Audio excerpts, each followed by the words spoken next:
Hello, everyone. My name is Steve, and welcome back. We're having some weird echo issues, but thanks for your patience. So, we are here today to talk all things Obsidian Awakening with author Faye or Sienna Frost.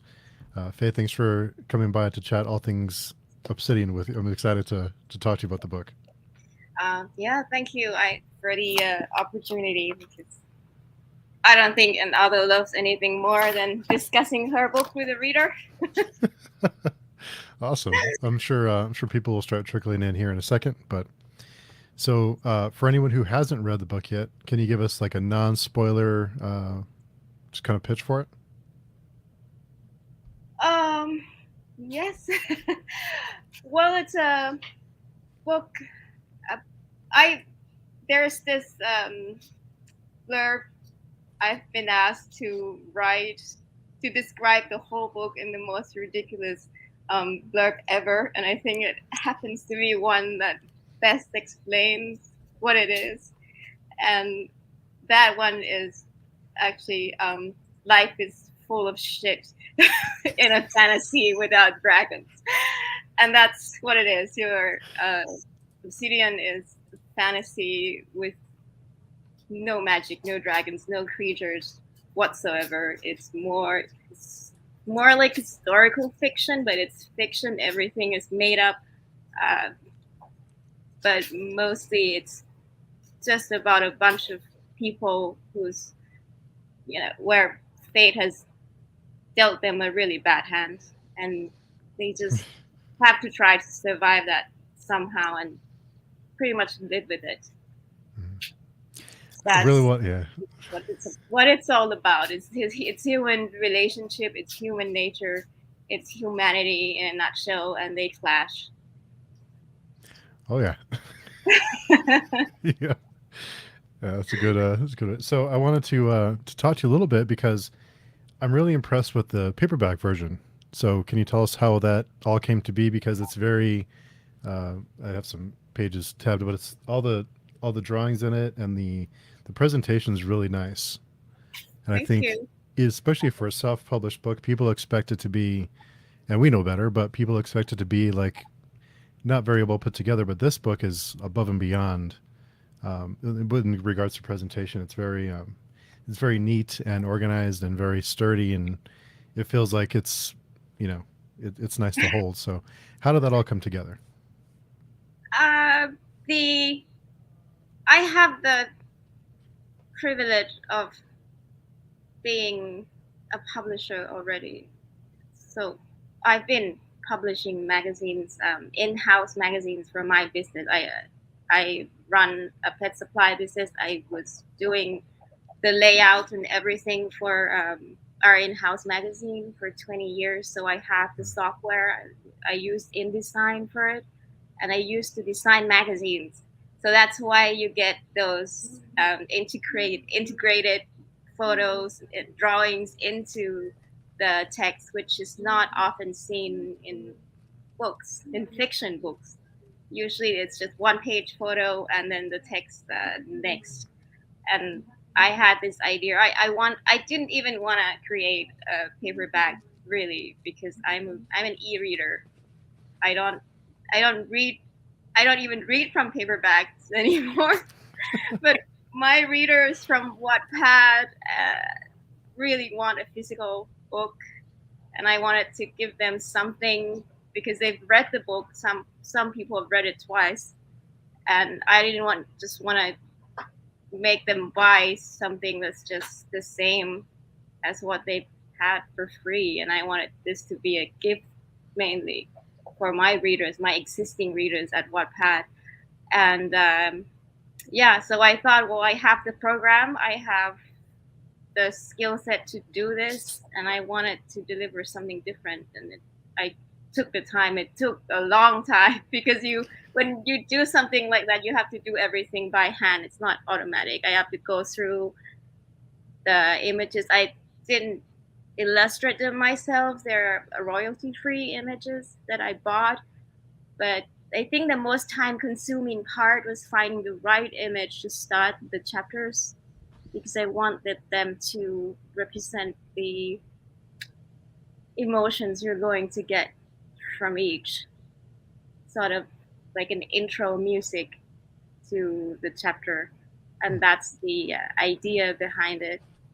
And then it's the layout. But this is possible at all because I've had the experience, I've had the program, Yeah. and it was fun. I love doing layouts anyway, so it was more fun than me throwing text together and just toss it out there.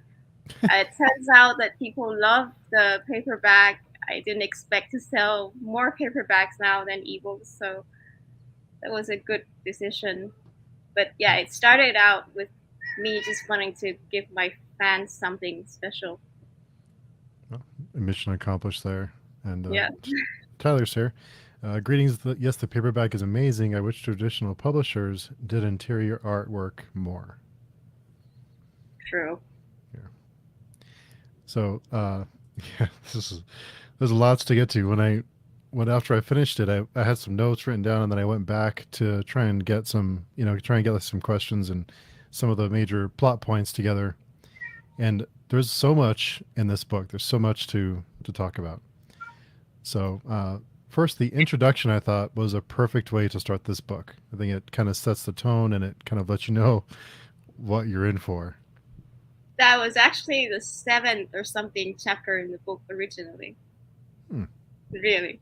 And these two characters didn't even exist at first because I wanted to write a book about Hashim and Najari.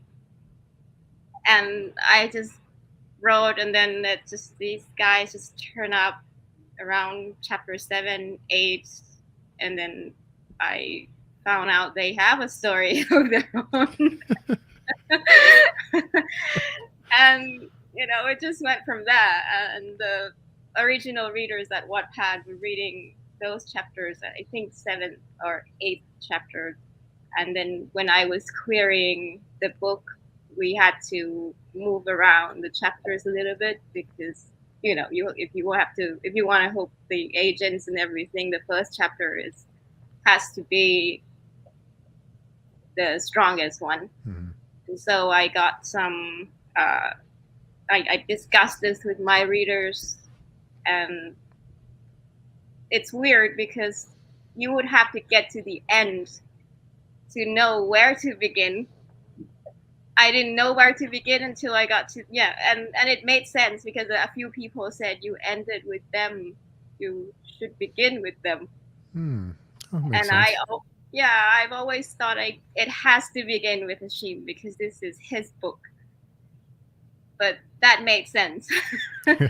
And it's sort of I love the suggestion because it sort of opens up, it wraps up everything very nicely. So that was a decision that was not mine. I actually have some questions for you about that, but let's let everyone know that we'll be getting into spoilers. So if you haven't read the book, you know, don't keep watching. Come back and listen or watch later, and but don't spoil yourself on the story. So you read the book and you have feedback from your readers. How much do they change your process? Did you have something else in mind, and then your readers had feedback that you changed what you had planned originally? No, if anything, I add more chapters. Hmm.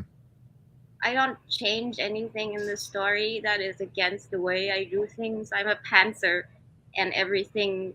I think it's because I've been writing web novels and I post one chapter at a time, so it's not the same as people who've written the whole book, edited and everything, and then share. Because once you share a chapter on a website, it's been read. The story in my mind is set in stone. It's not right to have a few hundred readers read it and then you change the story afterward. I don't do that. So I tread really carefully each chapter. It takes me a while to make sure that this is what the story has to be. This is how it happens. That I never change that, Hmm. and the future doesn't change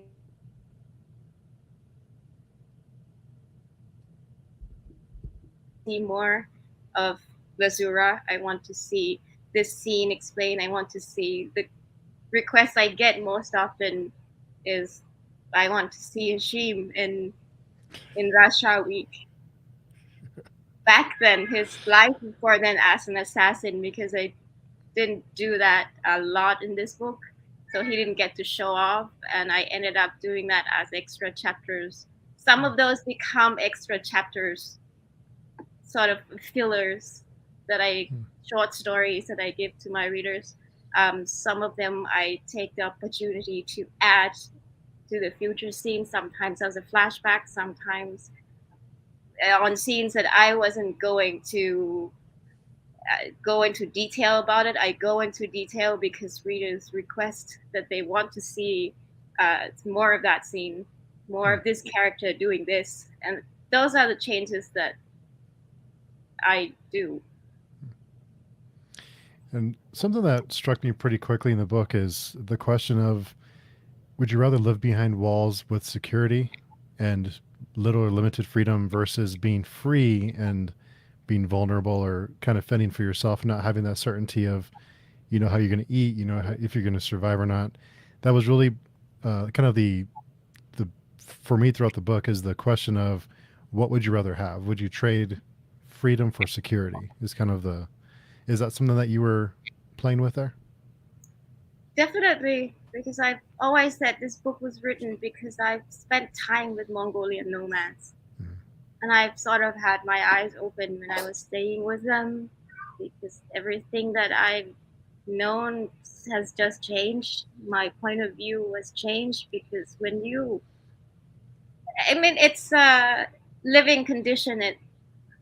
We as city dwellers that depend on these health, safety, and convenience would find a nightmare. I tell people I lived with no electricity for 21 days, no plumbing, no modern toilet. It was a hole in the ground, and everyone was horrified. And actually, those 3 weeks was the best time of my life. It was the happiest time of my life. I was so carefree. I didn't want to leave. And even though I had to eat the same meal every day because practically that's all they have. And that was I figured that's also a good life. And they have this mindset where they don't know what's gonna happen if you get sick out there. um, in the steppes. It's like an 8-hour horseback ride to the nearest town to get the doctor who probably doesn't have the medicines you need. And we came across a lot of dead people. Actually, on the trip, some car crash that's been there for maybe a day or two because it's the steps. There's no road. Everyone takes the different ways, and you can die out there without being ever discovered. And to them, that's okay. And I asked them, and they said, well, they some of them have tried to go live in the city, and they said they couldn't do it because they couldn't live in this small um, house in this small room, go to work every day and have no say in when they want to work, where they want to work, because life in the steppes is more about their own. They have their own choice because they're self-sustainable, right? They don't have to beg anybody. They don't have to work for anybody, and that means more to them. And I understood that, and to this day, I wrote about it as two sides of the war, thinking differently, because the Black Desert is more like a society now. And I still can't decide. It's something I wanted readers to think about, and maybe, hopefully, feel fearless about things not working out or having those things taken away. It's not the end of the world. You can still be happy in these conditions. There's a price to everything. There's a price to luxury, to convenience. You're gonna have your freedom taken. If you want complete freedom, you're gonna have to go live like a nomad. Live outside of the society. I think that's one problem in the society that I want to address, because people are calling for freedom, but you live with other people. It's always going to be limited. You can't have that kind of freedom that the nomads have.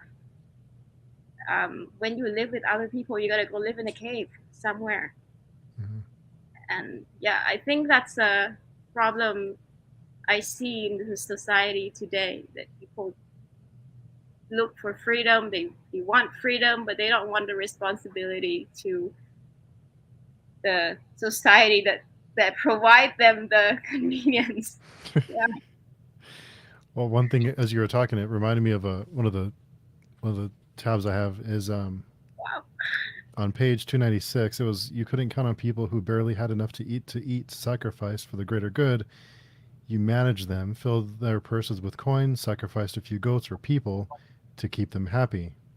Cruel, yes, but then again, the survival of all living things always relied on the ability to be cruel, had it not? That's something that and I think not only is the individual, but also you also play around with the other side of it, which is the cost of a civilization, the sacrifices that have to be made, and the sacrifices of leaders that leaders have to make to remain in power and to show, I guess, leadership, or to show that they're powerful, or they're willing to go to those places to keep things in order. Yeah.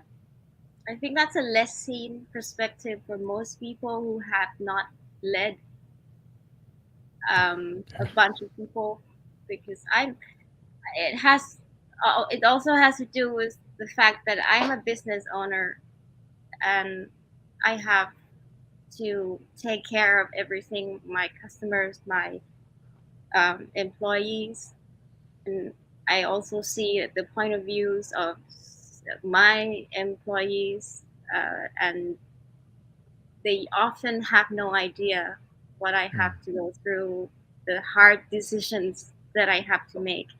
And sometimes when your decision doesn't agree with them, they find you evil, yeah. which is probably the same thing as when you see leaders in books and you find them evil. Sometimes and I find books that make leaders who are really, who have to rule an empire, always good, always making the right decision that everyone is happy about. That's not believable. That's not even possible. No, You it's not. because in our society, you have groups that oppose each other that you have to govern, and you give one group something, it's gonna contradict the other. So, as a leader, you will always have to make that hard decision. You always have to be evil in someone's eyes, and you're Hmm. gonna have to live with it. Otherwise, you cannot control anybody if you're just nice. In my opinion, um, that's a bad leader. You Hmm. have to. I don't know, but in the end, it has to do with you making the most people happy with the least cost Yeah. to the rest. You know.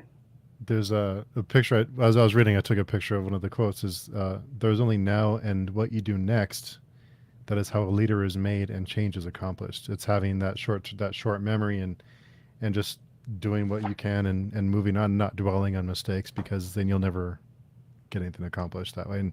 And like you mentioned, is people being upset because of decisions you make, they don't understand how much goes into that. It's a whole different mindset, I think. Yeah.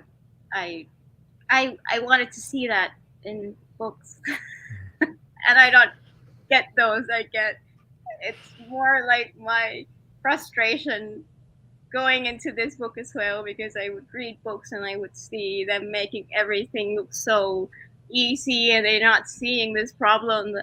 It's These problems are never addressed, and I was at one point someone who was so worried about the past. I was locked up in there, and now I become someone else who just looks forward. Uh, it fixes more problems than just staying there. Yeah.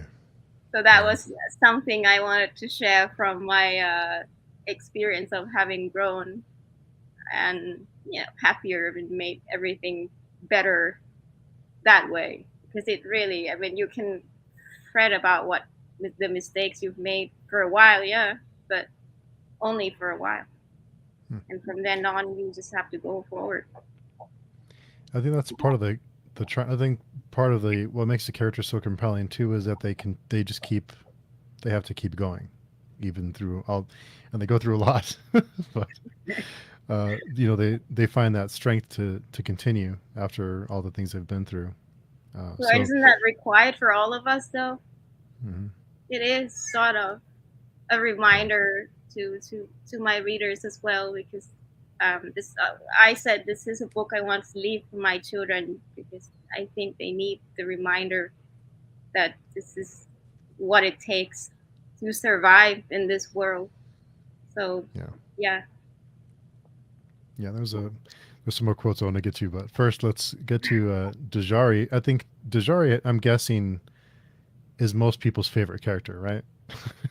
No, No, really? Oh, she's it's my hard to favorite. say.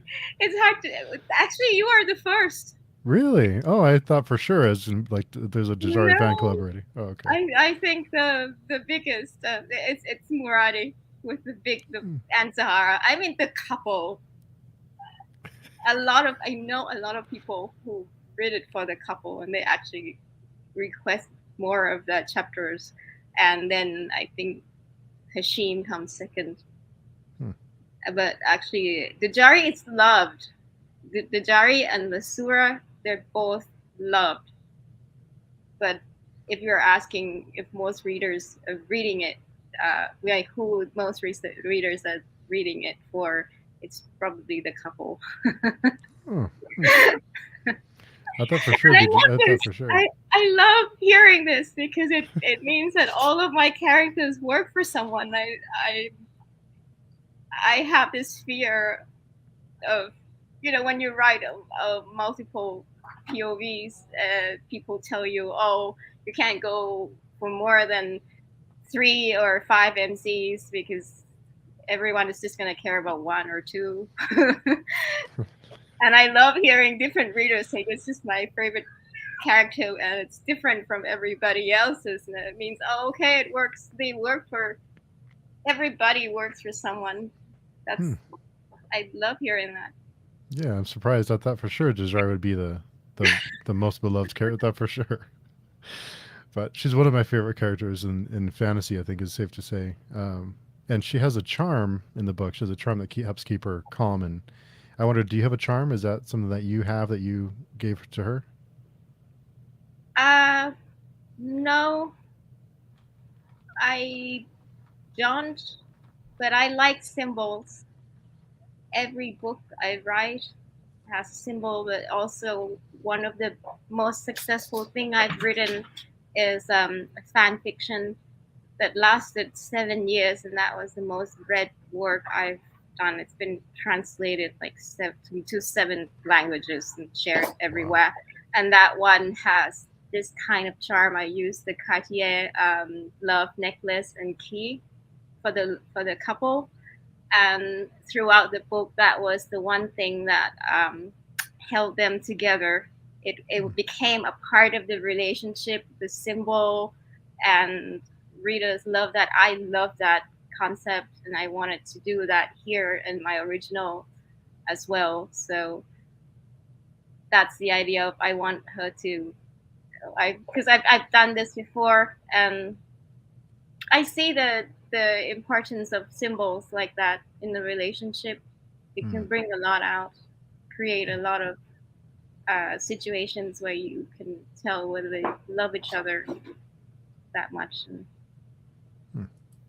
A couple of comments. Bally is here, and also our friend Epic Tales. He's here to say hello, and he plans to read the book, so he just wanted to drop by and say hi. that's I thank you. And Tyler's here. He says I'm with Steve, and Dajari was my favorite on the first read, so I'm not alone. Thank you, Tyler. Thank you. The Jerry is modeled off my own daughter. I Oh, always really? call her my real life Jari. She's an athlete. She inspired me. I actually, for real, Mhm. because Annie, my daughter, is a golfer, and I've been through it with her for 5, 6 years, going through competition, losing, going down, and coming back up. And her spirits and focus about what she wants to be is what I gave to the Jari, because this is a girl who's knows what she wants, and she cannot be sidetracked.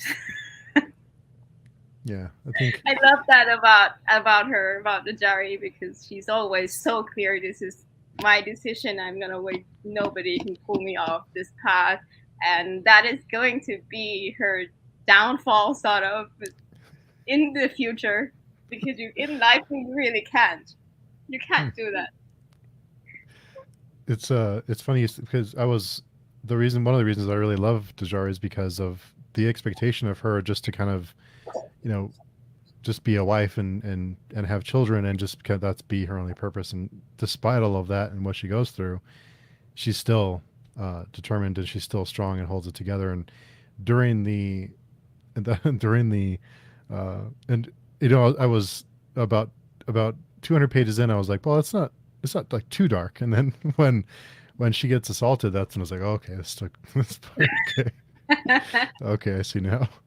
Um, but even through that, and that was I mean, that scene was so well done, and Hashim and what he went through during that moment, and he was there for her, and he it's almost like he was helping her through that moment and just being there for her, and he almost died in the process, but that was a very powerful scene, I thought. That was one of the most controversial scene, because my readers got so mad at me, and because everybody at that point everyone knew that she's modeled after my daughter, and then I was like, what did you do? How dare you? And I have readers who've read me twice, 3 times, and sometimes going back to reread before I release it, because they can't wait for the next chapter, and they said this is the one chapter that I will not reread. But then a lot of people call it um, beautiful brutality. Mhm. The decision, and a lot of people said that you shouldn't go into detail with those scenes. I felt that it was necessary. It's even more necessary for scenes like that to be shown that way. If you're gonna write about it, I think if I'm gonna write about it, I want people who read it to feel like this is an unforgivable Mhm. crime. It's not something that you write and you move on, and this is gonna stick with her forever. I hate it the most when writers go write that kind of scene and then just moves on.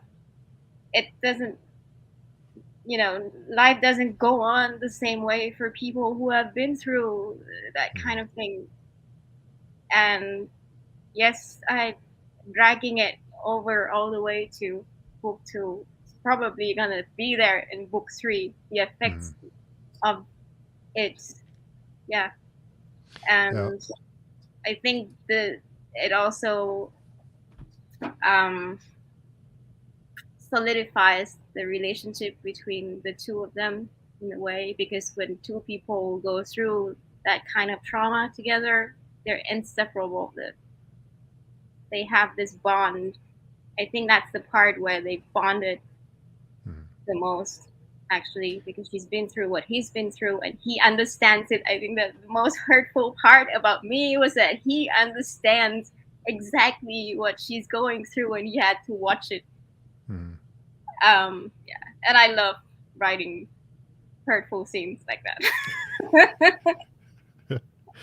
And Tyler commented that scene was very hard to read, but very well executed. Thank you. I think that's the only Really, the only way you can say it is it's very hard to read, but it's very well done. So, It was it's, hard to write and mhm. edit. And I think you because I thought, like you had mentioned, they're inseparable now, but towards the end, I started to wonder, are they really inseparable? Is it what's going to happen here? Because I thought Dajari was going to, let him go and she relieved him of his prom or his he Yeah. swore to protect her and to serve her and to be there for her. And I thought, well, maybe they won't be inseparable. So, No, I can tell yeah. you they will be, and it's gonna go on to book three, the most inseparable couple that will probably never be a proper couple Hmm. throughout the books. I especially in book two, you will see the dedication they have for each other even more. And I think the point is that the point of separating them is to show that they're inseparable. Hmm. Yeah, and speaking of Hashim, his what struck me with his background and was that he just wanted to care for someone. I think there was one I've written down here. He wanted to care for someone without paying the price for it because he always had to pay a price for loving someone or for caring for someone, and that really was a really I thought it was really powerful. Description of how he felt and what kind of what he's going through, the anger that he feels, and the kind of I don't want to say hopelessness, but that he just wants to be, and he never has had the chance to. He's a he's a sad character who has never been able to make his own choices Mhm. ever. It's always I think what is very powerful to me was the scene when he first met Nazir, and he said he's seen this guy before everywhere. Every time that he makes a choice, even to die, it's not possible. And I imagine that he wanted to die many times during his capture into slavery, Mhm. what he's been through, and even that choice was not given to him. There's always someone who comes and offer him something, tell him something to live, to keep going, and then he'll get this. So there's always a price he has to pay for the choices he made. Everybody he loves dies, Yeah.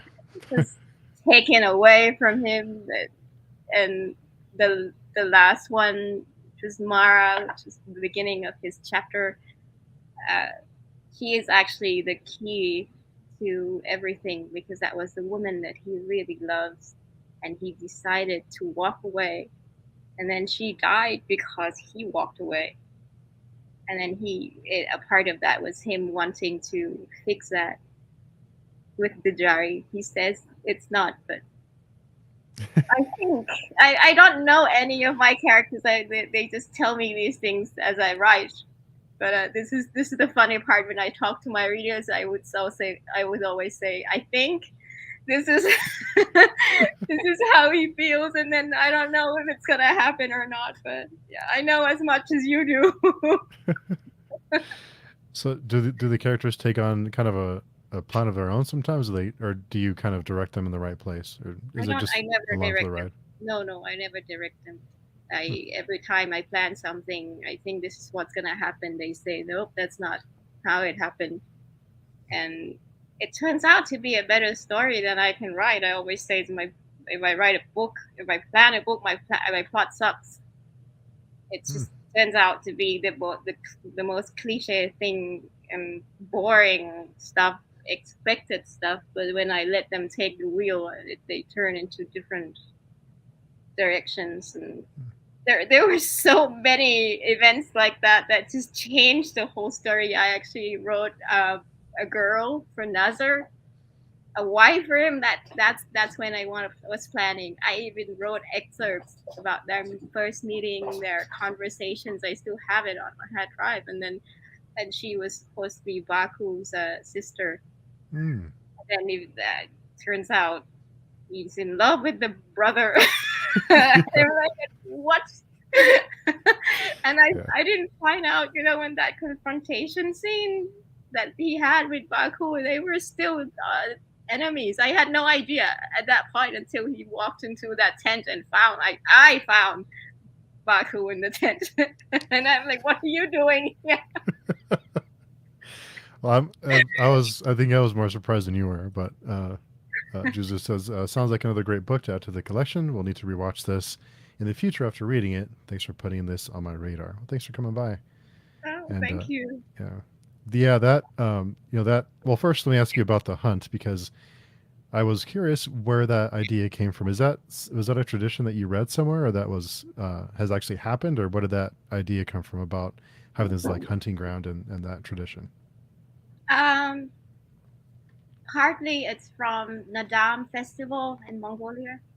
I was there during the festival. That's the idea behind Raviani celebration that happens every month. The Diao that happens once a year, sort of like the Olympics for the warriors.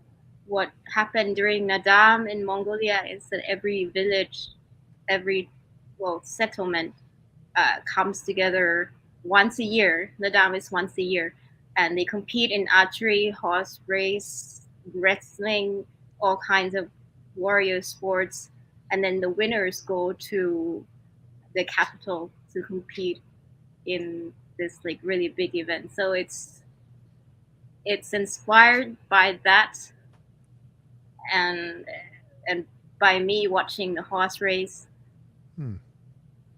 in the steppes. Yeah. There was lots of tension during that when you start to hold your breath on when everybody starts coming onto the same battleground and start breaking those kind of traditions and there's just things you don't do and it's almost like they're kind of toying with each other and seeing how much they can get away with. So I thought that there's lots of tension. There's because I started to get you know sweaty palms and things when I was reading that part of it because it was kind of builds and builds and you're like no stop don't go over there but of course it's gonna happen. I'm glad because that was one of my most favorite scenes to write as well. I didn't even know I was doing it, but my readers uh, called it a mafia showdown in historical context. I thought that was true, probably because I love mafia. But actually, my fan fiction was about mafias, Chinese, Russian mafias, and everything, and they had those kind of showdowns, and I love mafia movies and everything. And I didn't know that I was doing it until my readers said, "Well, this is actually a mafia showdown because you have the same rules." Actually, when in those, in The Godfather and everything, there are things you cannot do. You cannot say people you cannot piss off, and hierarchies you have to watch out. And I don't think that's been played a lot in most fantasy books because usually we just go to the action part of it. But I think real life it's more complicated than that. Oh yeah. Tyler, so I finished this on Sunday and I'm already starting a reread. The first couple of chapters are so good on reread. And I'll comment on that here in a second. The hunt was so good. I thought it was going to be a lot bloodier for some of our POV characters. Yeah. So speaking of the reread, when I was when I got home today, and I was just kind of like go to a few things, and I found myself just like rereading without realizing it. So I think there's a few reads in this one, and the hunt. I wasn't sure if to Tyler's point, I wasn't sure if it'd be a lot bloodier, but I knew you knew someone's not gonna have a good time after what happens. It's an introduction, really. I want to just give a taste of Raviani. I didn't want to make it that because this is gonna be long. I can tell you, Mm. the series is gonna be long. I wanted to keep some of the climaxes later. That is also a decision that I made, but I think also it just feels like it's not the time yet. It's more like a build up. Actually, this whole book is actually a setup. A lot of people say that, and I'm glad people are enjoying 160K setup. But it's required for you to truly enjoy the next books that's coming along. I have to solidify these relationships and their backstories before I move on to the real hurtful stuff, because it's not gonna hurt you as bad unless you've read this one. And that's the point of the setup. So did you just say that you have to set up to get to the real hurtful stuff? Well, yes. I wonder what you have planned. I wonder what you have planned for us. Well, There's a horror. the thing is, I love to cry over books, and I feel like I only get to love a character so much to cry when I lose them, when you give me time to get to know them every step of the way. That's why I love series. I Mhm. feel like standalones can be really good, but it's never given me that bond, that strong bond you have with a character, unless you go through a series of 5, 10, at least 3 books, and then in the end they stay with you for life, because it's been, years. You've read them through years of your life, not a weekend. And that's what I wanted to do. I want readers to end up loving them that much. So it's slow in progress in a way.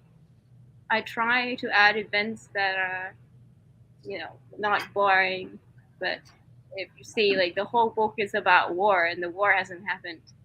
Yeah. Yeah. I am aware. Well, there's lots of setup, but also I think this first book reminded me of Kings of Paradise by Richard Nell, because you set the tone.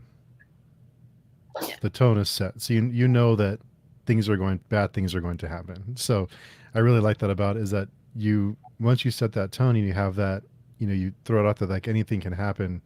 That makes it so much more interesting because you don't know what's going to happen next. So Yeah. I love that about it. And there was another little mark I have here on this page.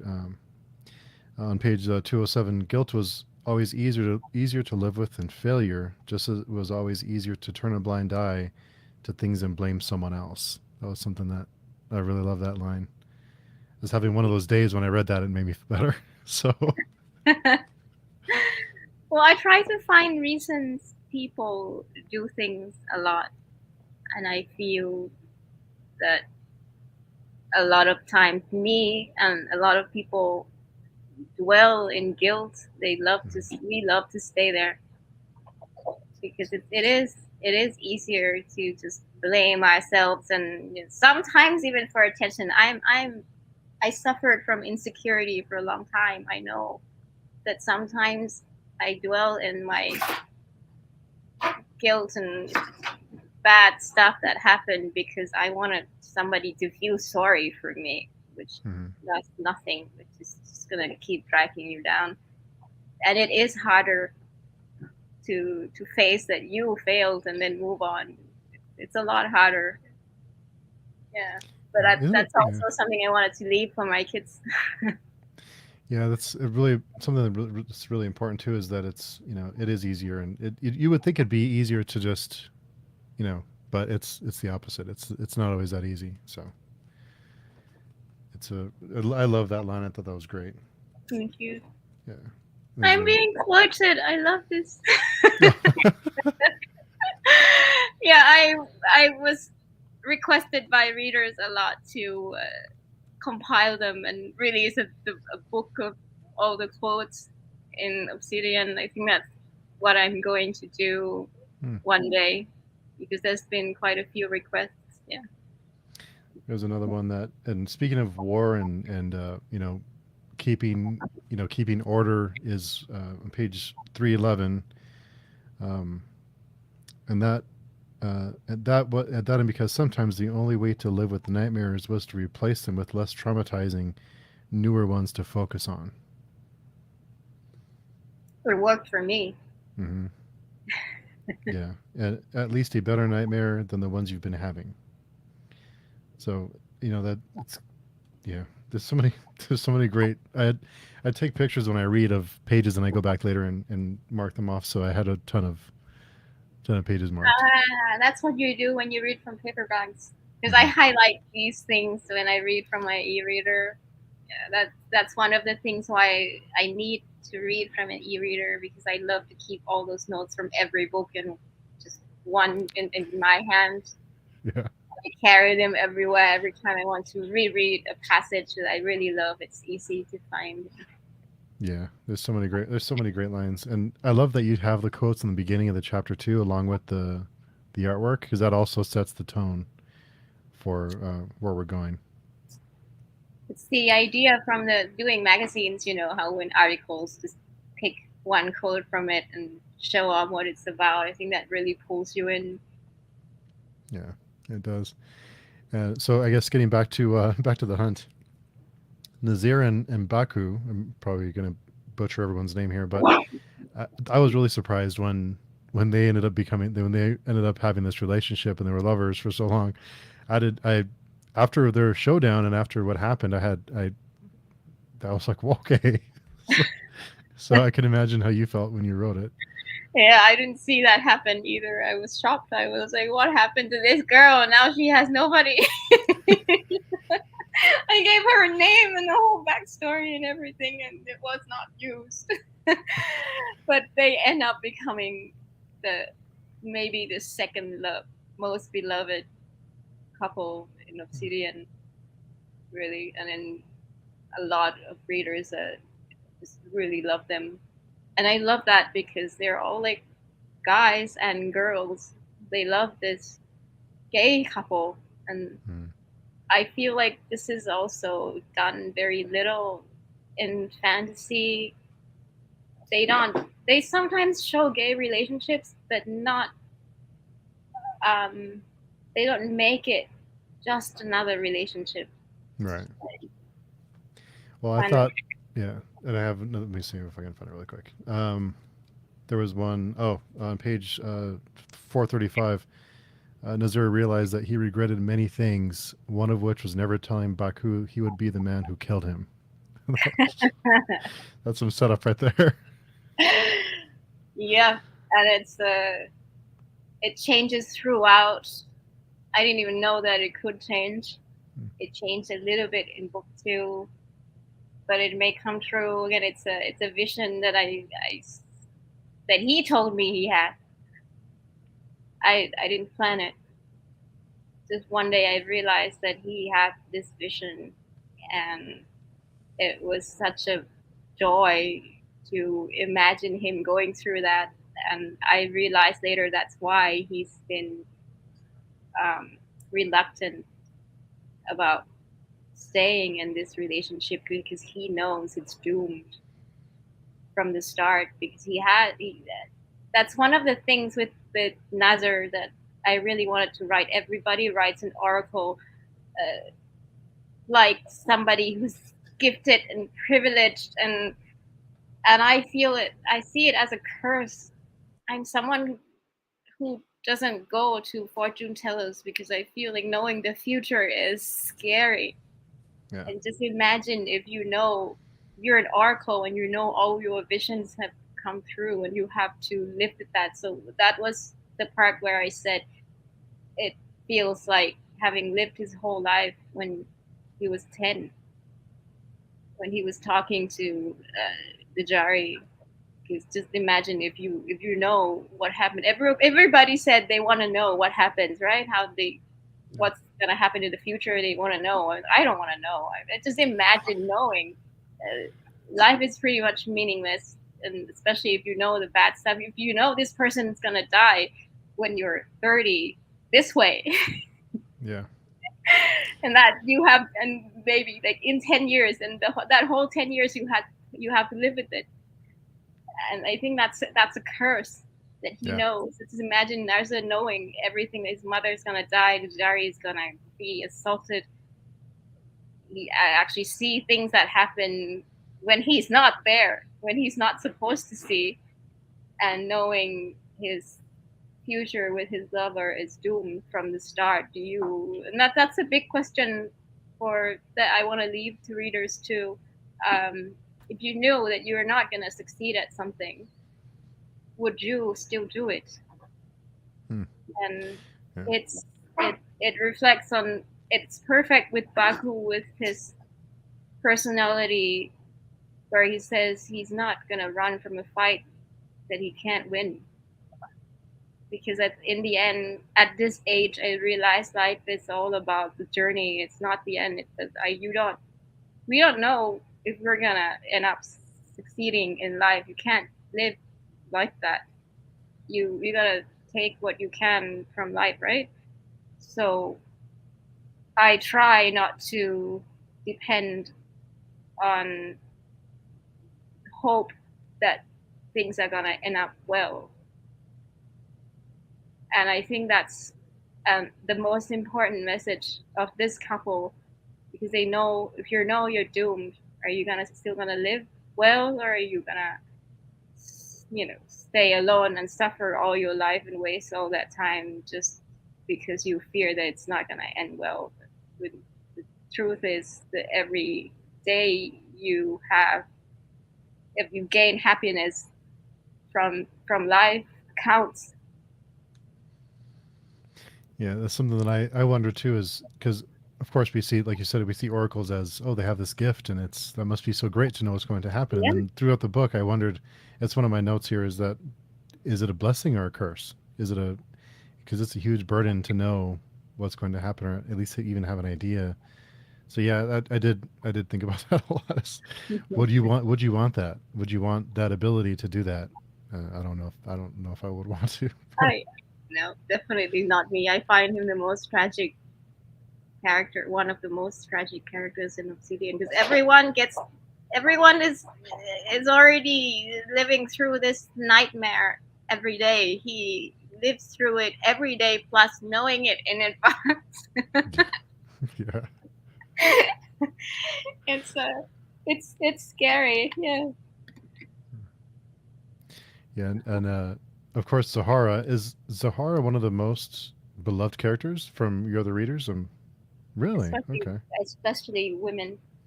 Hmm. I thought I Dejari would be. it makes sense if you see the people people want to see really strong females. I find her unreasonable. I find her prideful and reasonable. It was funny because there was one reader that pointed this out. A reader who also reads me many times, read it twice, 3 times, and he said, yeah, she's actually very prideful. She's too proud. She's too arrogant, and she annoys him actually. And I said, well, you got that right, because most women who've read my book love Zara. They Hmm. think she's really strong, and because she's just this undefeatable woman who just can't imprison. You can imprison her, but you can bring her down. I mean, she doesn't do that, but I feel her biggest flaw is that, and in a way, the Jari is a stronger girl. I agree with you actually, and a better person. Hmm. And Well, they're going to meet. looking forward to That is that. gonna be a fun showdown. I'm looking forward to writing these two Barbies meeting, like Jari versus Zahara. What's gonna happen? I don't know. They may be best friends. They may try to strangle each other. That's gonna be fun. We'll see where they take you with that one. And I think her choice, at first I thought she was going to be burned, I thought she's done for, and then at the last minute, of course she's not. She's saved, but the choice she makes at the end, because you think the ultimate revenge here is going to be her killing him, but in fact it was, I'm going to, you're going to be under my thumb now. So I thought that was even. It was even. What's the what's the the best type of revenge after living like that for so long. So I thought Well, that was I think interesting. I've said this before to you during our interview that I don't find death a curse, a bad thing. I find living worse.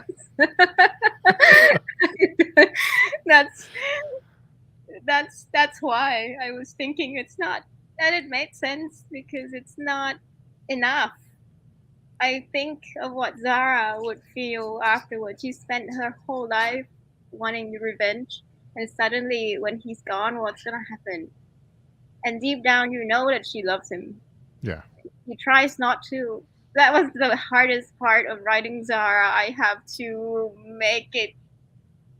convince readers that she has to say these things, that she doesn't love him, but you have to feel it. Yeah. I love that challenge so much because I'm not allowed for her to ever admit it for the whole book, even for book two. But everybody feels that they're meant for each other, but they just can't ever reach that point because they've both done things that they're unforgivable. Mm. Um, but yeah, I yeah, that's that's the fun part about writing her. But I also feel that her life would be pretty empty. It's been tied to him, and it's a bond that even if she doesn't want it's like when you have like this enemy, right, that you've been fighting all your life, and then they die, and then your life is empty. Yeah. So like, What there's do a you? relationship going on, and then I wonder what she's gonna do with her life now. She's lost everything.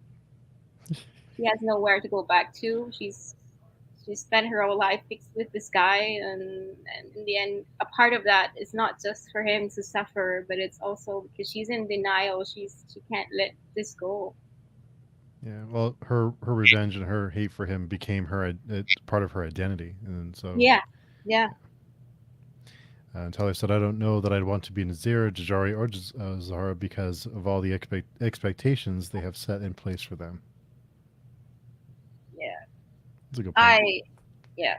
I feel like, especially Dajari, the part that I wanted to write about her was her arranged marriage, because you only see, especially in, probably more so in Western fiction, because you guys value individual freedom above other things, and for us, I think it has to do with my Asian heritage as well, because it's very common here for people to go into arranged marriage for the family, for the Mm. good of the family. I've had uh, babysitters, nannies who had to go back to marry a guy they've never known because that saves their rice fields and Mm. families and stuff. And it's pretty common here. It's not that bad. It depends on, well, really, because you will meet a lot of couples who've gone into arranged marriage, and then they live happier than sometimes couples that made their own choices, and Mm. they become a friend too sometimes, but necessities um, force them into that. And I know a lot of girls who are willing to do that for their family. They value that above the community, the family, their responsibility to other people Mm. more than their own personal freedom. So I wanted to show that part of the world, uh, that way of thinking too, that it's not as horrible, or it doesn't mean that she's weak, or she's not, that she doesn't run away, or that she doesn't fight, because all you see are girls who fight arranged marriages and run away. And that was one part in the book that I really wanted to write about, that I did write about, was when Baku said their women are not raised to be that irresponsible, because your choices affect the whole tribe.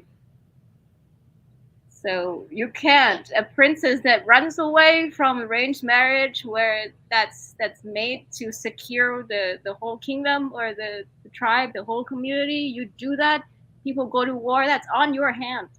Mhm. I Yeah. mean, there's a price to the privilege that you have to pay. If you were born into a family where you're powerful, and these decisions are done to strengthen the community, sometimes you make that sacrifices. And I wanted to show the world a girl who is bigger than herself, Yeah. I and think. that's the Jari. She is not just she's not running from it. She's actually running towards it. And she's in book two. You're gonna see her. She's actually gonna be active in picking a husband, and that was like the most beloved scenes. I'm surprised actually, but I want to show this in a new light because she's made the decision that she has to marry for her tribe, for the White Desert, and well, in that case, I'm gonna pick. I'm gonna have my pick. And this is a bit of a spoiler because the guy she was interviewing and she was interviewing him to see if he would be suitable, as a husband. And she was asking him all sorts of questions like, how many horses do you have? How many bows and arrows and camels? And because I'm marrying you for your assets. And she makes notes and stuff. And the guy was wondering if she was going to check his teeth. And people were thinking, oh, she's going to be abused when she marries in bed. This hasn't happened yet, but I feel like, no, she's going to um, have like really high expectations, and her husband is whoever marries her is going to suffer. Yeah. And he's going to dictate how he does things. Yeah. I don't think Jazari would be. Yeah. I don't think she'd be. Yeah. She would take control. I think of pretty much everything. And I like that. I like to see that in strong female leads. Mhm. I There's a point to not making my female leads a full warrior. I feel like women, especially Zara, she doesn't know how to fight. She's in Mhm. prison even. She's a slave. And oops, my cats. Uh, and she is probably the most powerful figure in Obsidian. She Mhm. controls how things turn out. I mean, you can hold power, you can be a really strong person without knowing how to fight. And I feel like that should be done more in fiction because not a lot of us can learn how to fight, or that is not strength, in my Mhm. opinion. Every time you talk of strong female leads these days, you see a woman with a sword or something, or guns, and I feel like that's not a strong female. Strong females are mothers. Mhm. Yeah. Yeah, Yeah. like mothers that make really hard decisions and manage the entire household while holding three kids and one between her legs and a spatula in the next, and manages all that. That's a really strong female. Yeah. Tyler said, "I never thought Dajari was running away from her Yeah, responsibilities." Yeah, that's not her. yeah, Yeah. never got that. Never got that impression. And I think the arranged marriage wasn't something that she was. I didn't ever see it as something she was dreading. I just thought it was something that happens. It's just like inevitable. It was an accepted event that's going to happen in her life. It's something that would just happen. So Dio was another character that I really liked, and his relationship and his affection for Hashim was, you wondered what that was all about the whole time. Is you wondered what his intentions were, or what he was, because he seemed very schemy to me. So you always wonder what he was up to. Like he had the pelt delivered as a gift before, knowing he's going to be there, and he wanted to kind of set the tone there. So he's very he's another one who you have to keep a close eye on. He's a mysterious character to me. Hmm. Throughout this book, everybody asks me like, "Who is he? Who is he? What does he want?" And I always say, "I don't know." I really don't know because I don't plan my books, and these things just happen. This is what they say. This is what they do, and it's become clearer to me in book 2. It's explained more. Hmm. I About his origin. Very few people, even people who've read me many times, didn't pick up the crumbs that I left about who he is. Hmm. Um, I might as well say it. It's the color of his eyes that is the clue to everything. But it doesn't explain it all. But it becomes clear in book 2 who he is, and once you know a little bit of his background, you can guess a little bit more of what he wants. But his methods, he's a master schemer, so he plans everything from the very beginning. And you will be dropped bits and pieces of hints that tells you that's all planned. Something that happened in book 1 that was planned as well. Hmm. And yeah, but even right now in book 2, at maybe 75% in, I'm just guessing because I don't plan, so I don't know. I feel like this is like about 70%. I'm almost there. And yeah, I would say I know about 50% of what he wants. It Hmm. may turn out to be something I don't expect, but I love discussing about D with my readers because we all have different hypotheses. Yeah, he's very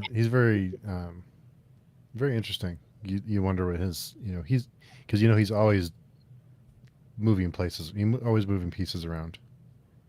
He's his fate. He is. And so there are readers who say, "Well, he a god?" Hmm.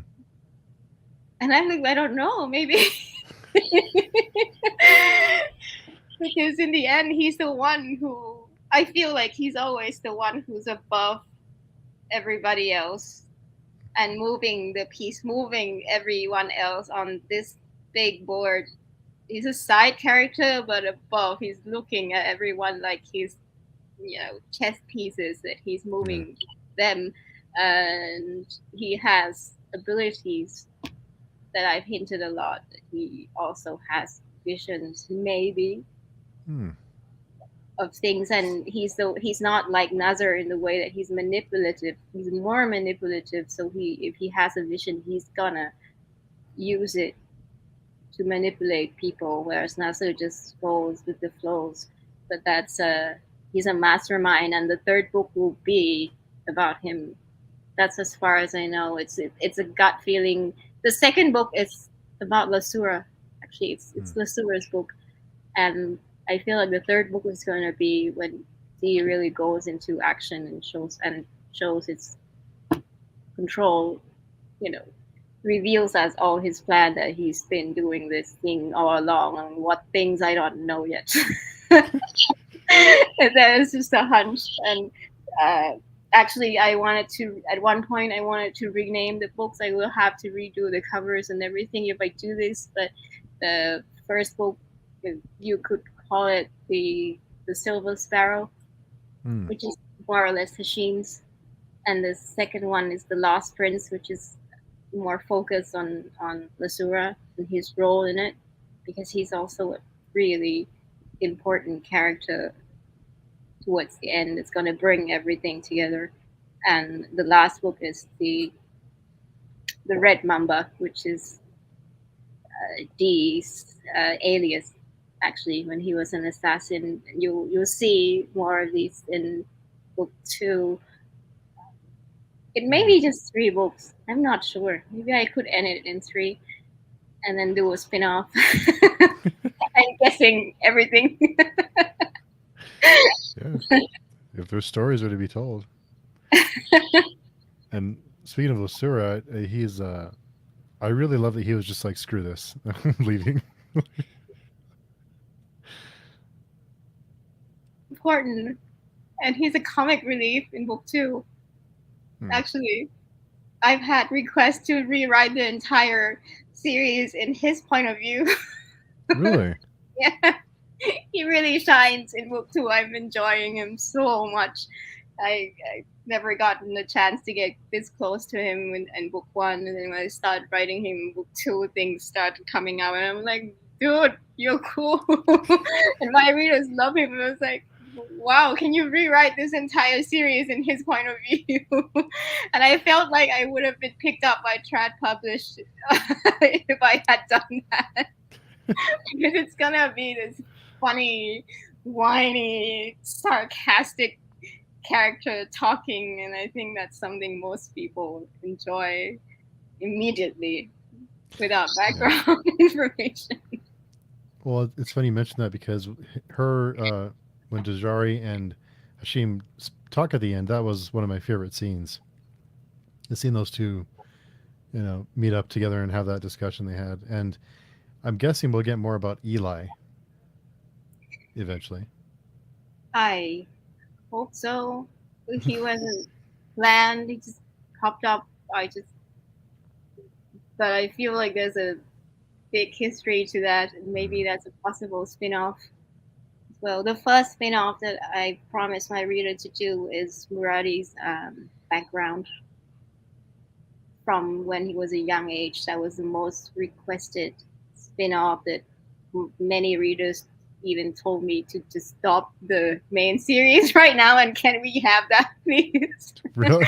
Yeah, because that would take you back to when he was young, what happened in that prison, and his first relationship with Dee, and Jerem, which is one of the characters that a lot of people miss, and him and Zahara as well in Hmm. the early stage, which is something that the fans of the couple really want to see their interactions back then a Yeah. lot. So yeah, It's funny you mention that. And talking about D, um, he has a quote towards the end, page 453. He said, "There was a monster in that boy." So you makes you wonder what's going on there. That's the that's a plot thickens. clue for book two. Uh, this is a big deal in book two because the monster is coming out. Hmm. So you will see the new Hashim, and as of this point, he has maybe four names now. He has a few, yeah. There is his real name, which has never been mentioned before in book one. Hmm. The name before he was captured. His identity before then, because he's given a new name, which is Hashim. And there's the first name before he became the slave, and then his slave name, then his alias, which is the Silver Sparrow, and the new name they're giving him because now he has to go under a new identity. So yeah, right now he has four names, and it's become really tricky because I have to, when I write the thought process of when you change names, I'm like, so what does he call himself? And that was one of the hardest part I have to write around because when you have several names, what do you call yourself? Yeah, I guess whatever you're feeling like that day, I guess. Yeah, Yeah, I guess you can just pick whatever you want. yeah, And the assassination attempt and the assassins was another great scene. The way that all came together towards the end was really fun to read. yeah. I'd love to see that on screen. Yeah, it was very cinematic. Yeah, towards the end, that was the part that was really easy and quick to write. Hmm. I think I was releasing a chapter every week because I Wow.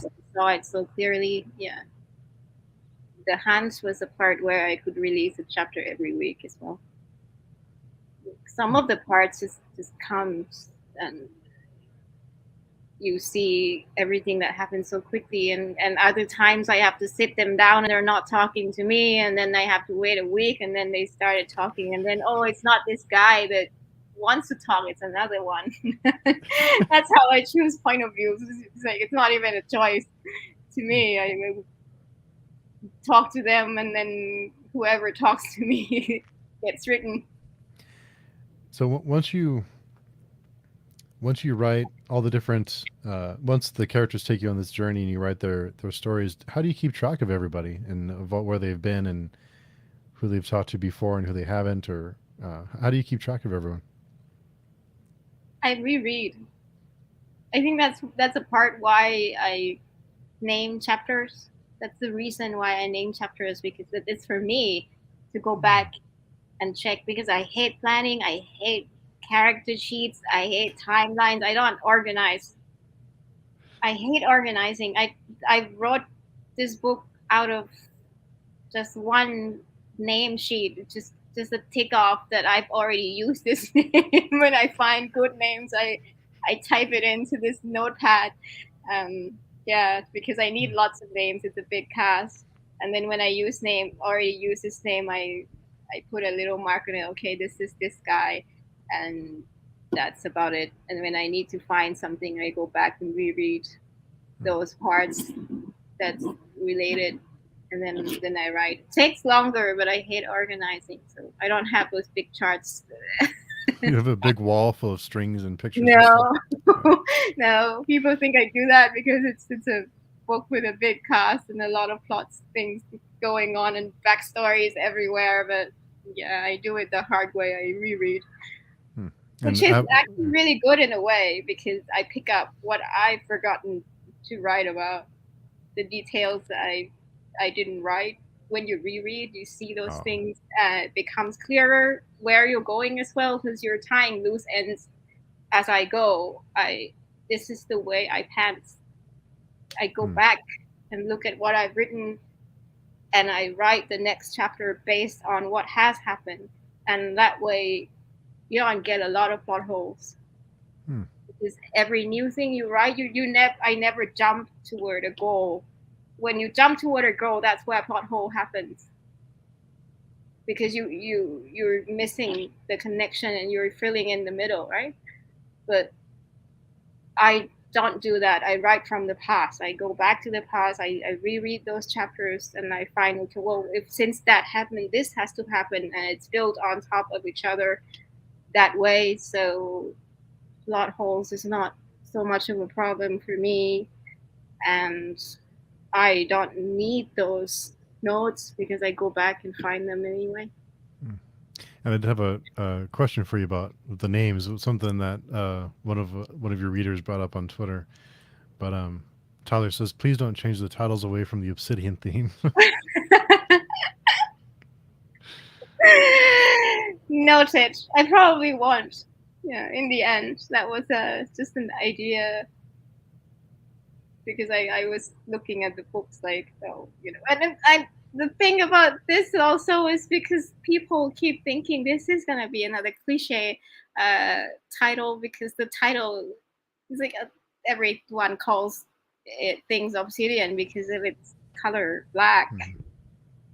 I call it that because of its property that you need to break it first, because Obsidian breaks sharp, right? And then it really symbolizes these characters really well, because they've all been broken into weapons, and that's why its name, it's a lot deeper than that. But most people, upon seeing the title, feel like this is a cheap um, obvious cliche title that doesn't mean anything. Well, Yeah. it means a lot if you look at it that way, but most people don't think about it. Yeah. Yeah. So in a way, I may, and it probably fits, because most of these characters are misunderstood a Mhm. lot. Maybe it's appropriate that my title is also misunderstood. Oh Well, there's a user on Twitter that I can pull up the name. I give yeah, them yeah. credit, but it gave me some chills because some of the names that you used had other other meanings in history. Yeah, that freaked me out because I didn't know, and that was spot on. Mm-hmm. And that was one of the things why I say writing this is kind of scary to me. For other books that this doesn't happen a lot. This is why I've written a lot of books in the past 30 years. I've only just shared this one and published this one because I feel like this is something else. This is my whole life's, masterpiece, sort of. This is the book that I've been meaning to write. And a lot of these things happen. I would go back and find even words I don't know the meaning of sometimes. I don't know where that came from. And passages I don't remember writing, and names that happen so many times. But I think with Baku, it's the most spot on um, coincidence that was really scary because I really just got his name off like a baby name website or something. It just feels like this guy is gonna be called this. It fits him. And there's another Nepali reader who was going through my book on Wattpad, and I think there was maybe 5 or 6 times that she said this is, and I picked names of Indian and Nepali names of baby names website as well without even looking up the meaning. I just liked the sound of it and then I used it. And then and she pointed that out, that a lot of the names actually has this perfect meaning for my character in her language. I thought Isn't that that was crazy? scary. Yeah. Yeah, it is. It is. It feels like, but there are those times when you name a character and you see the character and you feel like this is it. Yeah. It doesn't happen for everyone, but sometimes, and that's scary. Yeah, it was really weird. Yeah. So, when can we expect book 2? I don't know. I can tell you it's 75%. I have a hunch it's 75% done. But the way I write is I don't write anything down unless I'm 100% sure that this is it, because that just takes me off the wrong path and the story fails. So sometimes it can be weeks or months until I get the new chapter done. If I don't feel it, I don't write it.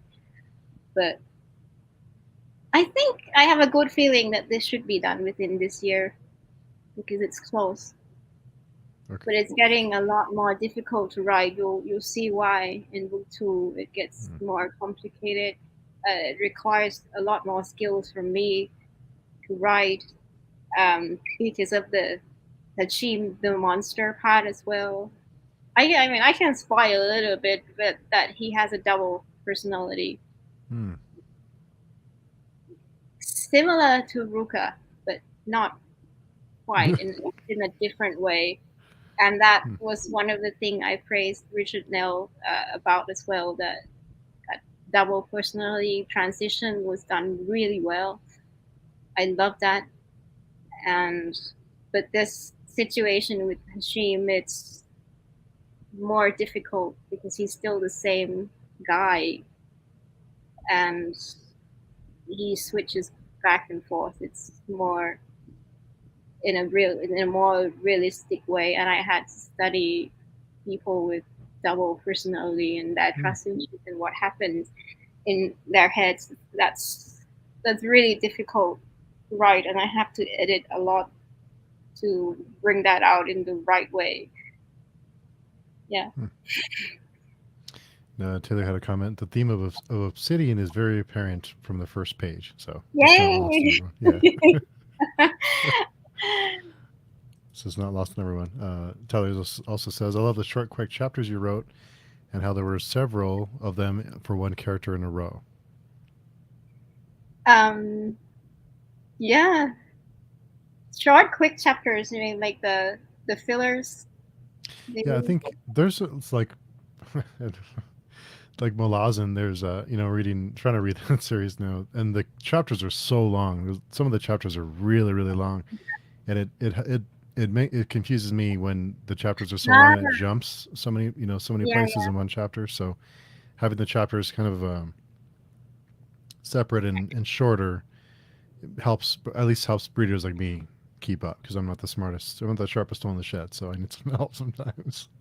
I this is thanks to Wattpad though. I'm a web novel writer. I've been writing chapters by chapters, and readers expect them in a timely manner. So I don't. If I do really long chapters, it's gonna take a while for me to post. So a part of that, and one of the rules of getting reads on Wattpad is that you have to post every week. Hmm. And readers, because you're reading on screen, it's difficult. It's more difficult to keep track of where you are. So um, the recommended length is around 2K to 3K. I Oh. go up to 5K sometimes in some chapters. So sometimes that's the point where I stop and I post so that readers can have something to read this week or this month. But I do try to wrap it up with, it has a beginning, a middle, and an end. If you, I don't, I'm not a writer who goes for an entire book structure. I don't like structures in book, but I do that a bit in chapters. So I want to give readers something important every chapter, and it becomes a really good practice because I end up never writing something useless or those transition scenes that nobody wants to write and nobody wants to read. I mean, seriously, that's one of the advice that I give new writers. You don't have to write them. Actually, if you don't want to read, if you don't want to write it, because that's just readers don't want to read it either. If you don't want to write it, just you can just write the main point. So I kind of cram that up in a chapter, and then it gives me an opportunity to move to a new character, what's happening elsewhere quicker, and then you get, you know, I've been told that it's jagged, you know, um, that I move, that some people don't like it when I Hmm. jump from point of views to point of views, but I think you and a lot of people who've read epic fantasies with multi POVs a lot are used to that, but people who are not used to it find it jarring Hmm. at first until you get used to it and towards the end. But at first, I got rejected for that, Really? for for yeah, Hmm. for unnecessary jumping of POVs. It's not a POV jump within the chapter, but I think she feels that she still wants to read about this character a little bit more, like in the long sequence, and then I move to the next, and I don't want to do that because I want, how like Chinese drama and everything, they have three stories going along all at once and then it joins together. I wanted to write a book like that. I want readers to care about everybody all at once, and I wanted to see if I could do that. Like if I can skip this point of view, go to another, and then readers are not going to skip that one either. Because it's a challenge in a way, and Hmm. I think it works for Wattpad in a way, because when you write, it's actually more difficult to write on Wattpad than writing a whole book, because you have to keep because your readers is gonna quit at any time that it gets boring. It's harder to grab attention of free readers because they haven't paid for it Hmm. and they have no obligation whatsoever to continue reading you. As soon as it gets boring, they stop. So in a way that forces me to keep them wanting the next chapter. So I withhold some of the events from this point of view, and I stuff in another as and make it as an interesting goal. That's why it jumps around. Some people don't like it. I love it, and in a way, um, the chapters have been moved so much. You would not know this if you haven't been reading me on Wattpad because I read you and you can rearrange them, and this is why I use Scrivener because it allows you to just move chapters really easily. Yeah, because you can. For my book, you can, and this is also one of the things that I really wanted to do at one time if I ever lived to that point. Is to this is important. It's to split the point of views into two books, one with the white desert and one from the black desert. It's an experiment I wanted to see. So what if I give you only the point of views from the black desert, and then you will see all these guys as protags now. Yeah. And then you go read the other book, the white book, and then you see them as antag. And there's a huge message in that I really wanted to do. And I've been writing these chapters with that in mind, that you have to be able to split those two point of views from between black and white, and there both sides will have their protags. The antags will become protags immediately, like that. And that's gonna make you look at your enemies differently, and I hope that will make people judge others not so soon. Yeah. Because when you see something like that, I hope people think twice before they do that, and that's one thing that I really wanted to do because of the problems in the society today that I see. And there's nothing's gonna be clearer than that if you have a black book and a white book from the opposite sides, and then you'll have fans for both. And then when you jump to read the other book, it's like, this is not what I thought. they're the evil ones. That'd be really neat to use that as an experiment. Yeah, and I don't think it has been done, has it? That I know. That would be something totally new. I'd love to see readers go like, did you read the white or the black? You see what, like hell because if they've read only one. That's really, I'd love to see that. And Tyler said they flow really well. The chapters do, and I've read a lot of fantasy, but I think I still get confused with too many POVs. If it jumps too much, then I get lost. But I didn't ever feel like I was lost with this one at all. I felt like I knew everyone pretty well, and the names being different helps too, because when the names are very similar, it's harder to keep track of who's who. Oh, I'm glad. Yeah, so that's one of the hardest things to do with POVs, right? Yeah. Keeping readers, with you on every point of views and not confuse them. When you have a really big world and rules and names and made up names, I get those comments sometimes that it gets confusing at first, and then you have to decide whether you're gonna info dump this or sprinkle. So this is what I want to ask. Did you feel like there was a big dump anywhere? No,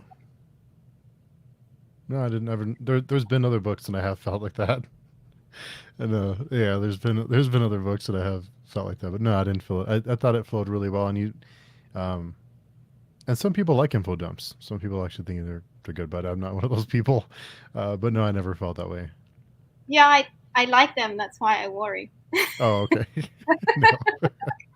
Yeah, I know some people do, and I was kind of surprised because I'm not mine, so I could dump very easily, and I'm not sure. I haven't had problems. Yeah, I haven't had people telling me that I do that, but yeah, I wonder. Yeah, there has been. Yeah, yeah. Okay. There's other books who do that a lot, but I never felt like anything was. I thought it rolled out pretty. You learn about it as we go through the book, not just like big dumps. So no, I didn't feel that way at all. Do you think you need a vocabulary list at the end? Because I have Uh, that, but I didn't uh, edit it and put it in the main book at mm, this point. no, I think I don't think so, right?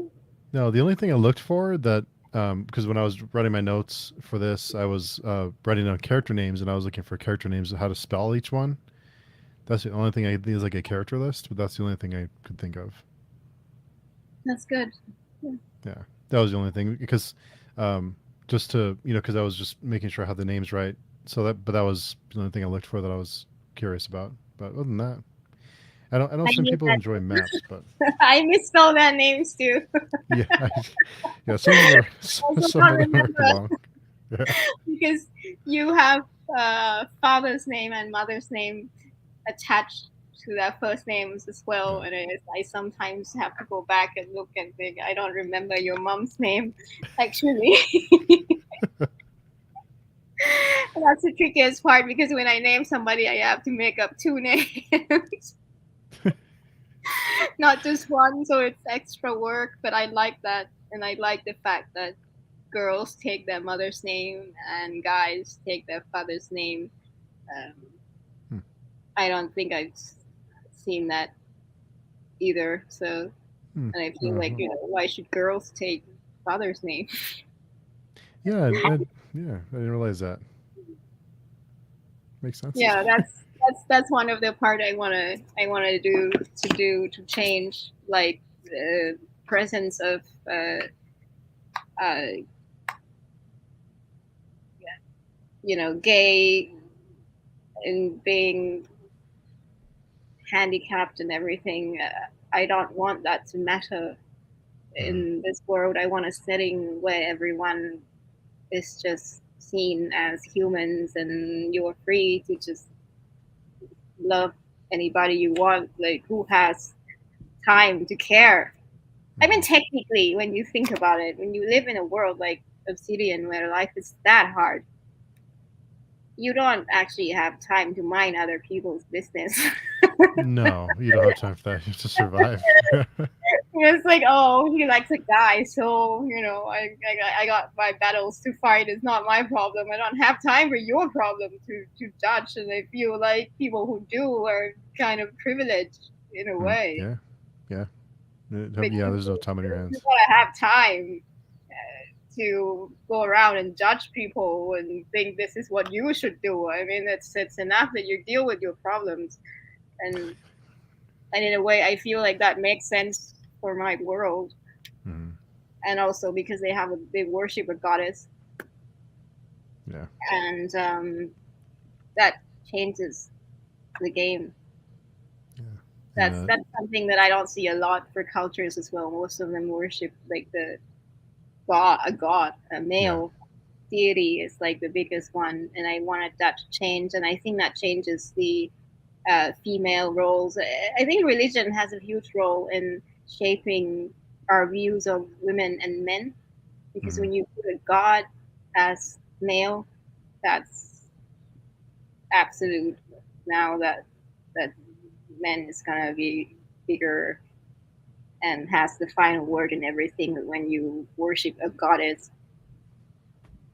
you see a women in her image, hmm hmm and that's why the women of the White Desert have power. You'll see this in book two because Sitara, the capital, is ruled by a bunch of Barawis and oracles. That is gonna be a huge mess. It's like everybody I tell her it's like this. It's ruled by six Barawis, six women rule this city.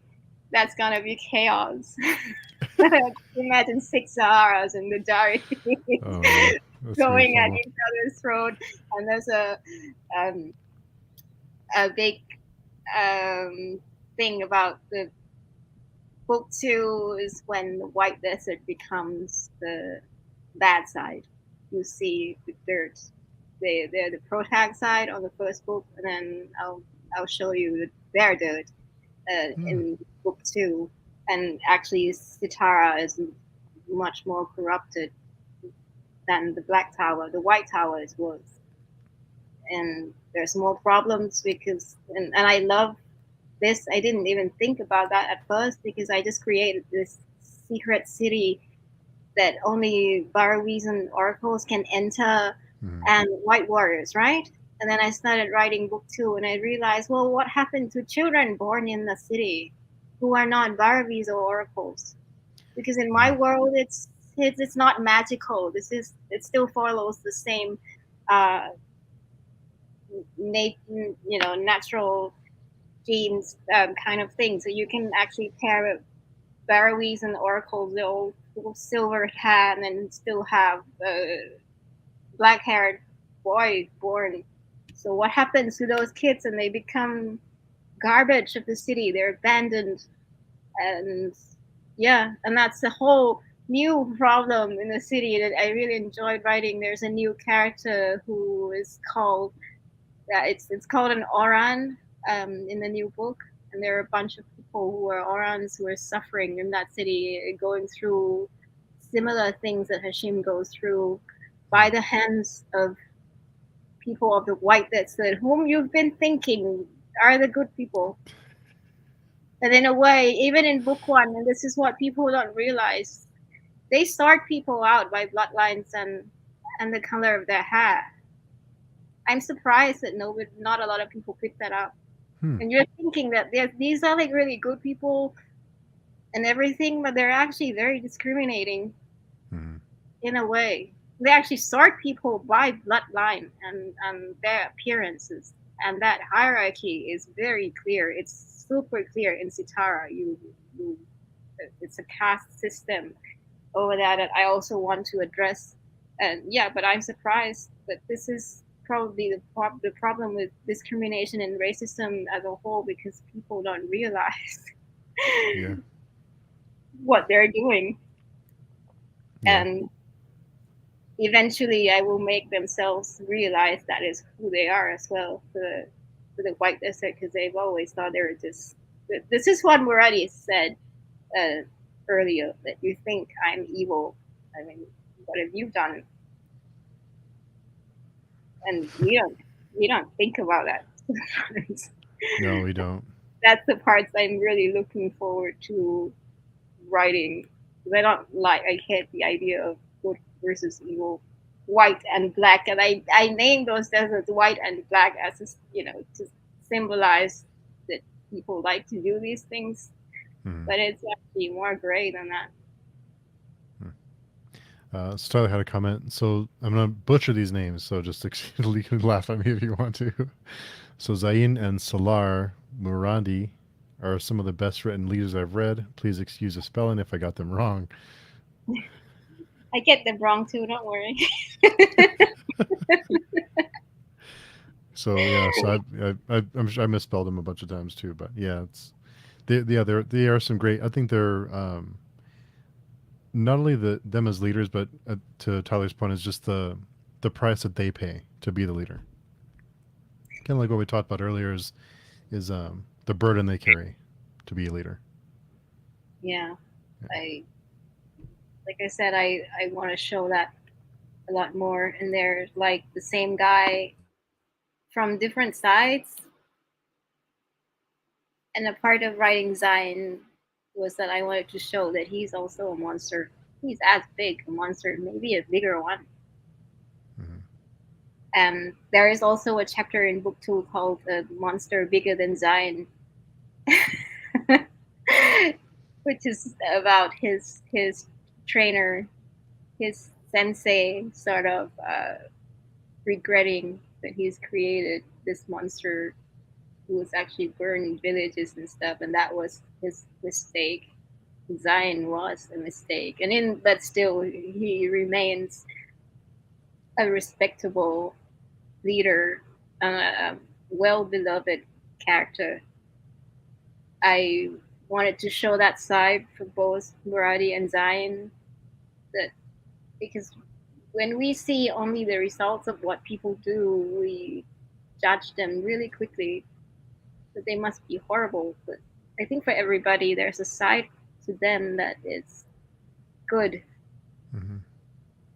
and it, I mean, people, we are all good to somebody we love, right? I hope so. Yeah. Yeah. I don't know. Yeah, true. I hope so. But I want to show these evil people in a different light. I wanted to show Muradi, who is first shown as this horrible, toxic guy, in a different light. And then I wanted to show Zion, who is this great, good daddy, nice guy, in a different light. He's also done that. Yeah. Yeah, but it doesn't mean that he can't be a good father Hmm. to them. I don't know if he's good. Some people find him really horrible, but I feel like he is a good father, a hard one, and he definitely is a good husband Hmm. who really, really loves his wife. And like that chapter that I mentioned in the end, that is probably what he's gonna die being known for to himself, is as her husband, not this big leader. Yeah. So different sides to history that I think is also lost, that I want to tell. I want to tell that kind of tale of humanity. So the whole book is not so much about what happens. It's not about the plot. It's about humans, all aspects of their lives and their go through. Hmm. And I really like morally gray. I don't even think it's gray. It's just like humans, right? We all have flaws. We have Yeah. different sides. We have the evil sides. We have our good sides, and all of the sides have to be shown for you to know somebody. And I want readers to be able to love a character with all their flaws. Yeah, Yeah. but I have comments from readers who actually say Muradi is actually the leader that we need, probably the best one. And towards the end, a lot of people really, really love him. And I've had a reader who was in the middle of the book on Wattpad that mentioned him with the word toxic, but he's like this toxic guy, and there was a big fight going on. Really? Yeah, because everyone is who has read the whole book was like, no, he is not toxic. He's this and that, and I'm looking at it, and I'm like, but he is toxic. But he's also good, and there are a lot of things he mentioned that I think it's worth mentioning, especially when he was going into um, the reasons he killed his sons. And it's like, does it make him more of a monster if he killed his sons and not someone else's? Yeah. When they do the same wrongs.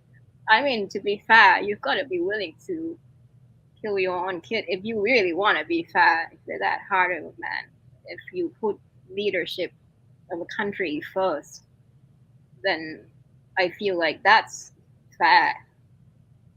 And Yeah. he has to make that sacrifice. And the part that doesn't make him a monster is because it is still a sacrifice. It hurts, but he's decided to do that for the greater good. So in a way, that makes him the best leader that we need for a lot of people who looks at it from that direction. As a person, to know, to love, as a friend, he's horrible. But maybe as a leader, that is what we need. Someone that fair, Hmm. that willing to sacrifice for everything, you know, for the greater Yeah. good. Those. Yeah. That's another thing that you that touched on too is you know, what if he decided to not kill his sons? What would that end? What would that cost be for that? And he, Yeah, so yeah, yeah, some because I don't powerful think stuff. you lose control over your own people when you pick, you know, sides based on your relationship. That was Mhm. part of the reason why he also feels like he always needed to kill Sahara, because he loves her. He has to go. She's in the way. She messes with his decisions, and or the very least, let her go. So I think that's and I think that's part of why everyone loves him. in the end because he's a he loves her. He has the capacity to love somebody that much, and he's really strong to be able to make those sacrifices. And he sees the bigger picture always. And it's the first chapter of this book is going to be brought back to the second book, and then something will make sense. This I didn't see that coming either. I didn't know that was also planned, and there's a surprise in Hmm. the second book that a lot of readers like. Oh, that's why that happened in the first. Oh man, I can't wait. Brings You're killing me with everything all these. Yeah. together, especially Lasura's identity and why he exists. So in the end, you can say that everyone is a chosen one in in this series. In a way, the Jari and Lasura are the one, the proclaimed one as the chosen ones. That everybody, I at first I thought Hashim was. I think Hashim is also because everything that happens that he does changes everything Hmm. uh, in the future. He pulls everyone together around him. He influences the decision of the Jari, who has the power to change stuff. So his existence, in a way, you cannot take a character out of Obsidian and have the plot be the same Yeah. because they're all connected. And that's why when I was querying and everybody's like, you have to cut characters. Can you imagine? No. I said Yeah. I have 7 main characters, and it's like you are only allowed 3 because nobody can hold attention with 7 Hmm. main characters. And I'm like, who do I cut? I Oh man. asked my readers, like, I'm being asked to cut down to 3 or 5. Who do I cut? I can't because the whole story falls apart if you cut any of these 7 who are actually all chosen ones. Oh, I'm glad you didn't do that. Another comment. I'm going to mispronounce Simiko. Sorry. I love the Marathi. I loved Marathi so much. Were there any inspirations for the character? He gave me some Reinhardt vibes. Ah, you caught me there. Yes. I love Reinhardt. I love him. I tell everybody that Legends of Galactic Heroes is the anime to end all. It's Hmm. probably the best, not one of the best, the best thing I've consumed, the best story I've consumed. It's an epic, it's an epic space opera anime, and I usually hate animes, and I've watched like 190 episodes of it. It's Wow. really long, and a part of it is for Reinhardt as well because he is this amazing leader that you don't see often. So yes, in a way, I see him in Reinhardt's image Hmm. a little bit. Well, not a little bit, quite a lot. Yeah, yeah, because you don't see a leader like that often if you watch the show. I think that it's funny because yeah, I oh wow.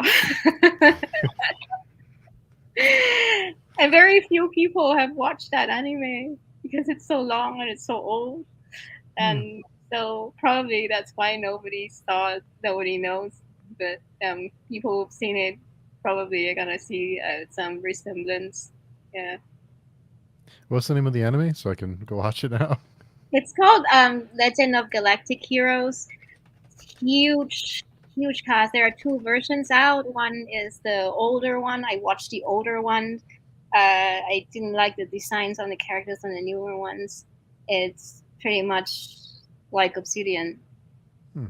It's about it's very political. I I would call it Star Wars, the adult version, the real Hmm. adult version of Star Wars with politics really thrown in, and a lot of the conflicts are done on the table, not out there in the battlefields. And there are different couples and relationships going on. Um, the leader Reinhardt is like Muradi, and they're the opposite sides of the war, where both leaders are great, pretty similar in theme. Yeah, because Hmm. I love that anime, and I wanted to write something like that as well. But I think I don't think a lot of people have read this manga by Tamura Yumi Sensei. That's Legend of Basara. That is actually the main inspiration for me to write Obsidian. That is probably the best shit show of humanity I've read. Yeah, huge cast as well, and it's all about people who has been misunderstood, and the story is it's really cool. Yeah, it's also a really famous manga back then, but that is also my big inspiration for Obsidian. Hmm. No, I'll watch that now. Yeah. Great question. Yeah, good catch. Good And catch. I feel caught. yeah, busted. But they're a bit different. They're different in many ways. But yeah, I Yeah. see a lot of Reinhardts and Muradi. So, and I want to respect your time. I know we're coming up on 2 hours, and the time always flies whenever we start talking. But I want to really thank you for coming by, and I want to call dibs on the second book because I want to come and chat with you about the second book. So I'm calling dibs on the second book. Yeah, I hope that's finished soon. I'm trying. No, yeah, when it's done, I know it's there's a lot going on. So when it's ready, it's ready. But you know, the want to yeah, especially you've dropped a lot of bombs on us tonight. So I want to yeah, I'm excited to see what you have in store for us in book two. So I'm really glad you enjoyed the book. Apparently, Yeah, and I love being quoted. I'm really I really appreciated that because that was one of the things I wanted to accomplish to write a book that can be quoted all right, in several places. Um, yeah. So yeah, wow, thank yeah, you, Tyler. yeah. Tyler says, "Thank you, Faye. My book of the year so far." Yeah, Thank you, ขอบคุณค่ะ I was trying to talk Tyler into joining us, but I think he's working tonight. So next time, Next time, book yeah, two. book two, we'll get Tyler. Yeah. But cool. I want to thank you again. I really, really appreciate. I know you're busy, have a lot going on, and the time difference. It's the next day for you, so you're talking to me from the future, and I'm still from the past. So It's always cool when I hear that. Somebody asked me a while back, what's it like tomorrow? yeah, That was a really cool thing to point out, which is kind of true. yeah. So we know the world doesn't end tomorrow morning, so we're good. Yeah, That's a good point. yeah, No, but thank you so much for the opportunity. I really had fun. I love talking to my readers. Yeah, and yeah, I hope to do this in book two as well. yeah. I'm gonna hold you to that, so I'll be bugging you. So cool. Well, thanks again, and thanks everyone who came by to chat and to bring up the Reinhard vibes comment. That was good catch. Yeah, watch that space opera. It will change your life. Hmm. It probably has changed everyone's life, as I've recommended. You will write differently as well. Huh. Oh, I'll have to go watch it now. Yeah. But cool. Thanks again. Thanks everybody for coming by to chat all things Obsidian. Okay, thank you. ขอบคุณค่ะ All right. See you for book two. See you in book two.